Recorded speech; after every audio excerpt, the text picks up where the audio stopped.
One of the most important skills you can learn in photo retouching is color grading. Color grading is what actually makes your images pop. Color grading is what permits you to convert a flat image like this one to this. So in this video, I will show you how to even out the colors of this image and then add color grading to make it pop. Let's get started. If you enjoy this type of content, guys, we will really appreciate if you subscribe to this channel. And if at all you have already subscribed, then thank you. As you can see on the screen, the image looks good. There are no blemishes. If at all you want to follow along, I will also leave a link to download this image together with the action that we are going to use in the video description. Once you have downloaded the action, go to Windows and then choose Actions from here. That will open up the Actions panel. If you need to install the action, click on these buttons here.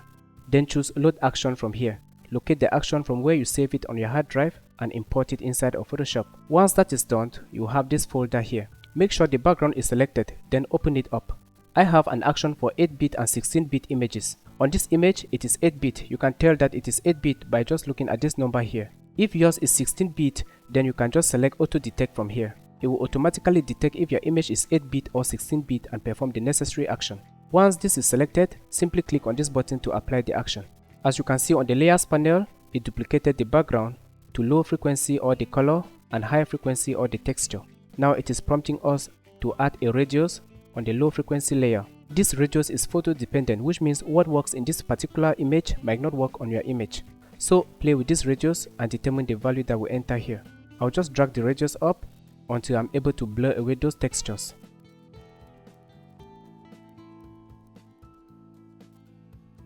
The radius of 6 is good, so I'll click OK. The action completed all those operations and also group everything. Let's expand the group. Then let's make sure the low frequency layer is selected. The action automatically picked the mixer brush tool, but let's click on this button on the option bar to turn it off. That will just clean the color here. Let's also adjust the weight value of the brush to 9. Right click and reduce the size of the brush. You can see here that the high frequency layer or the texture layer is currently turned off. Let's enable it by clicking here. In that way, we will be able to paint and see the effect instantly. I'll now zoom into our forehead right here, and then I'll gradually begin to paint to even out these colors.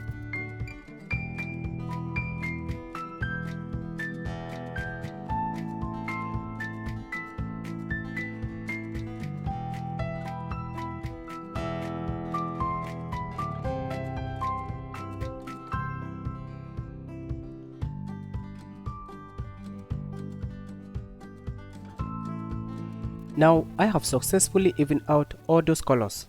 Let's just minimize the actions panel and let's just collapse this group. The next thing I'm going to do is to create a stamp visible layer of everything I see on the screen. Before that, let's just toggle here to see the before and after.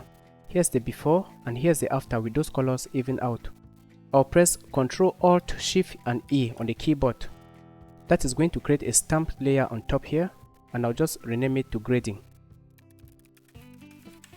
Then I'll right click and convert it into a smart object. The reason I'm converting into a smart object is because I'll add camera raw filter to it. Let's go to filter and let's choose camera raw from here.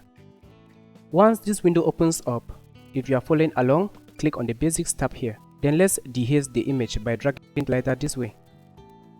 Let's click again on basics to collapse it. Let's expand the details. I'll set both sharpening and noise reduction to 50-50 as you can see here. I'll click on details to collapse it, then I'll enable color grading. Inside here, we have the shadows, the highlights and the midtones. We are only interested in the midtones. So I could click here to have just the midtones. Then I'll increase the luminance slider. I'll just take it up to 79. The other settings look okay, so let's just click OK here.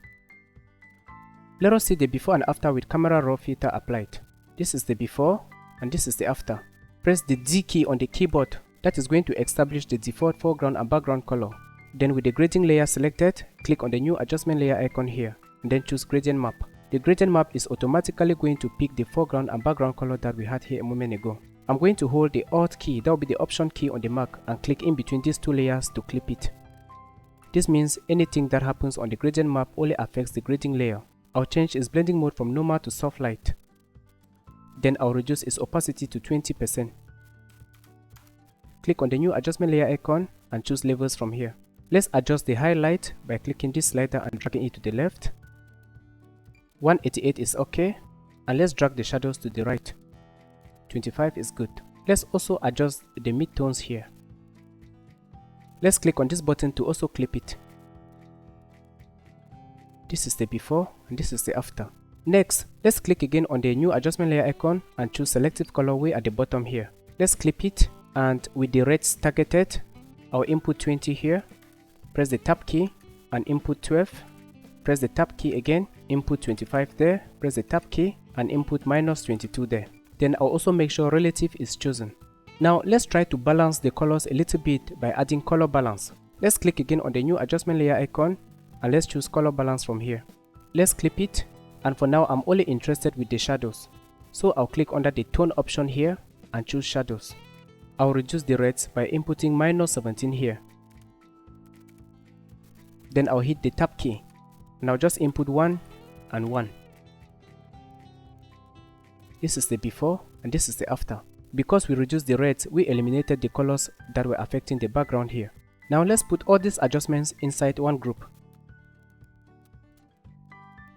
Then I'll rename it. Now I'm done with the individual adjustments. We adjusted the different parts of the image, the reds and so on. Now let's add global adjustments such as the highlights. To do that, let's select the adjustment group. Then let's click on the new adjustment layer icon and let's choose levels. You can also go with curves, but I'm going to go with levels in this video. Then I'll clip it to make sure it affects just everything within this grading group. I'll increase the highlight, then I'll just minimize the properties panel. Since we have the mask selected, if you cannot see this, let me right click here and choose large thumbnails. Make sure this mask is selected. Then press Ctrl+I to invert the mask. Since the mask is now black, it means that all the highlights are hidden. To reveal them, we are going to use the brush tool. So select the normal brush tool from the toolbar. Let's reduce the flow to like 16%. I'll increase the size of the brush, and then I'll gradually paint on the portions which need adjustment. I need some highlights here, so I'll just paint there. Before painting, make sure the foreground is set to white as it is going to reveal the details set on black.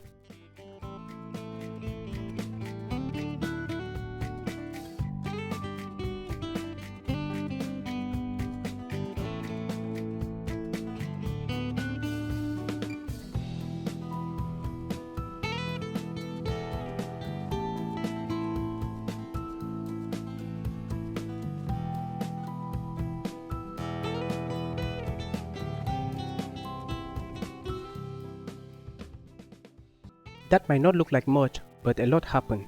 Let's see the before and after without the highlights. Without the highlights, and this is with the highlights applied. Let's rename it to highlights. I'll right click here and choose small thumbnails. And with just a few steps, we are able to clean up the image and color grade it. Let's see the before and after. I'll hold the Alt key, that will be the option key, and click on the background here. This is how the image looked from the beginning. It was very flat, but after we evened out the colors and added color grading, this is what we get now.